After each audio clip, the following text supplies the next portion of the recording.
Man, what's up, No Limit Gang, man? We back with another banger reaction, shorty. You wanna go up too? Let's do it. And if you up that pipe, go shoot it. And life eraser, man, taking these drugs that cover my pain since my life been ruined. Well, would the 6 O-Block members take responsibility for the FBG Duck's death? Let me know. Will all 6 of them take responsibility, or will there be some snitches in this case, shorty? We go find out when this trial come up, but like, comment, subscribe. You know how we get. Members of Chicago's O-Block gang have been convicted in the 2020 murder of a rapper known as FBG Duck. Duck's real name was Carlton Weekly. He was shot and killed shopping on Oak Street in the Gold Coast. The Tribune reports it took the jury 2 days to arrive at a verdict. The 6 convicted suspects are men between the ages of 24 and 34. All 6 were convicted of conspiracy to commit murder and murder in the aid of racketeering. 5 of them were also convicted of using a gun when Weekly was shot. Prosecutors say the men targeted Weekly as part of a long-running gang dispute. The people that were convicted of killing FBG Duck, they sentencing coming less than 2 months. You know? It was 6 of them niggas, bro? Nah, I ain't know it was 6 of them niggas. That's a lot of niggas that went to go kill one person. How was that? Damn, that was a lot of money to split, Dirt. That was a lot of money to split for all them niggas to go get FBG Duck. Or Vaughn, whoever did that one. They sentencing coming less than 2 months. You know, one thing I can say about this street shit, you know, everything be strong and almighty and you got the muscle and it be all fun and games. But sentencing is the last tough. There's no more tough after that. This is the last opportunity to end the tough right now. You know, these guys are gonna have an opportunity to apologize to FBG Duck mom. You know, they're gonna have a chance to write an impact statement or make an impact statement towards you. But is that, man, that ain't gonna change nothing, shorty. Even if they feel bad or whatever, they still go get that time they go supposed to get, shorty. And all them niggas kill him is crazy, bro. That's a lot of niggas, bro. I ain't gonna bab to you. Slime wall, them niggas is crazy, bro. You know, and then y'all went right back to the where there's cameras at. Y'all niggas was dumb, bro. Family who they hurt. And if they gonna say they sorry, you know, apologize, say they was young, the streets turned them to a different direction, be accountable, take responsibility for this murder. You know, a lot of people say, hell no, they ain't finna do that shit, boy. They not finna tell on themselves. Fuck what you talking about, true. They ain't finna do all that. And I get it. But you know, an apology and things like this is the difference between life with parole, life without parole, you know, and things like that. The judge will be hard on you if they feel like you just a monster and don't want to show no remorse. Yeah. Hit the like button. Gold on this video, 1,000 likes. You know, shit get real at this moment. A lot of people always talk about being tough. That sentencing is the last tough. That judge had a right to give you a long time. These guys... No, Bap, though. That sentencing is the last tough, shorty. And everybody be tough. It's time to go to that jam, shorty.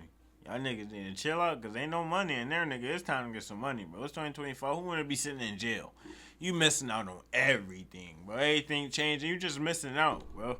And most y'all niggas just be hating life, nigga. Figure something out for yourself. You ain't got to hate it, shorty. Make it better for yourself since you here. Guys is facing like a mandatory life in prison.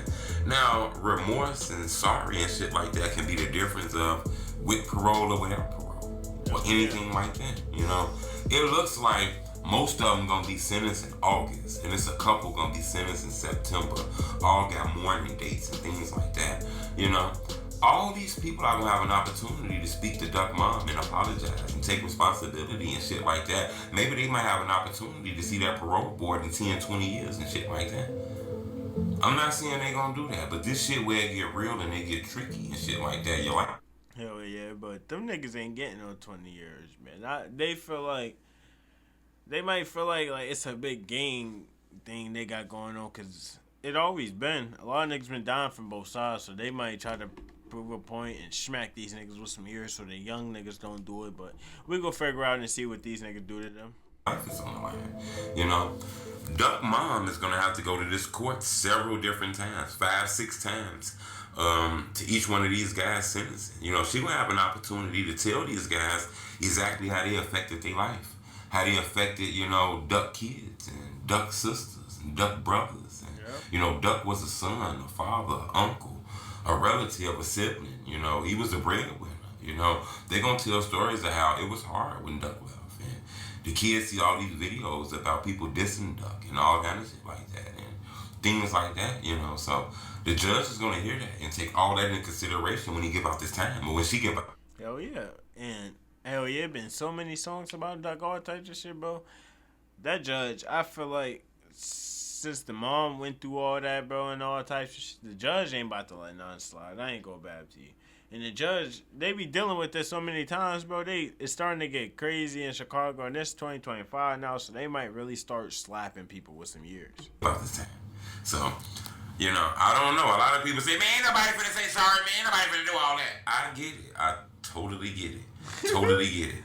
You know, but that's the difference between, you know, parole and life without parole and shit like that. So, you know, this court should be real. This is the feds. This is the FBI. It's not a state case. These guys was convicted on a charge that was picked up by CBS News, Fox 32 News, all kind of news outlets picked up on this. This was a big time case, you know. Yeah. So I'm gonna keep y'all updated on this. But this story is almost closed, you know. These guys are facing a lot of time. Muwap is the last person to be sentenced, you know. So looks like he had a lot of motions in and things like that, and you know, to try to do this case. But once they get this sentencing, you know, it's still time to appeal this case and do things like that, you know, maybe to the Supreme Court and shit like this. I don't know, but it looks like these guys didn't call it a wrap. It's a wrap. It's over with. You know, this street shit. Hell yeah, bro. It's for sure over with, bro, because especially with them killing Duck in downtown and a well-known spot, a designer spot, like, come on, bro. They ain't going for that. Now, if y'all killed him in the hood or something, it'd have been different. They wouldn't be worried about it that much. But y'all made it a big deal, shorty. Now y'all about to get hit with that real deal sentencing. Because since everybody know about this, yeah, you're going to get hit with some years, shorty. It don't end. Ain't really no winners in this street shit. It looked like these guys is the end of this shit, you know? You wanted to be a street dude and shit, they got it. They done graduated and got the championship belt, which is prison time. Yeah. You know, a lot of people don't understand this shit. A lot of these guys like Muwap and C-Thang, and a lot of these guys were rappers and had their own careers. And, you know, the feds say that they got a call from Teezy, and Teezy called them and they came running instantly and did this. I was surprised that, you know, a guy can make a call, snap his finger, and have all these guys run and risk their career, risk their life, and throw all this shit away because they had a phone call. Hell yeah. So I can...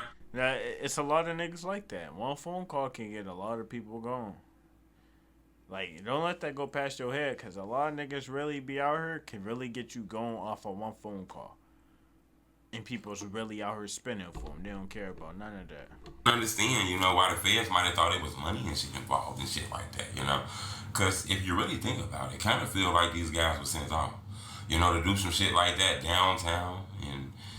You know them niggas was sent off. Oh, yeah, they was sent off for some money, shorty. That's all that was. Broad daylight, cameras everywhere, you know, cars that they used drove back to the same projects, and, you know, got a call from a nigga that ain't even really an old block in, and, you know, just snap your finger like that. Kind of felt like, you know, these guys were hot-headed and got sent off on a hot mission, you know.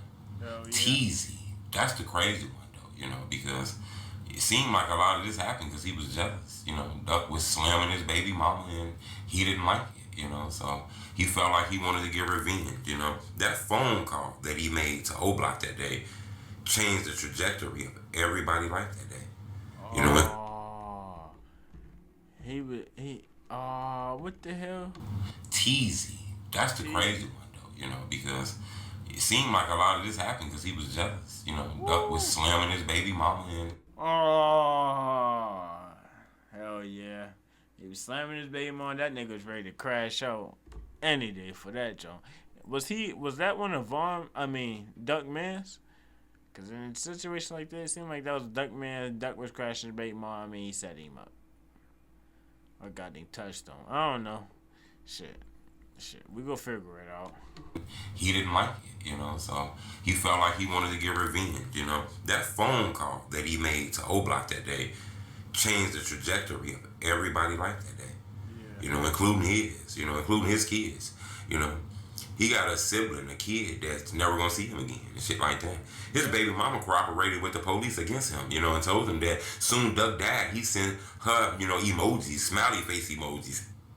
Yo, you deserve to go to jail, nigga.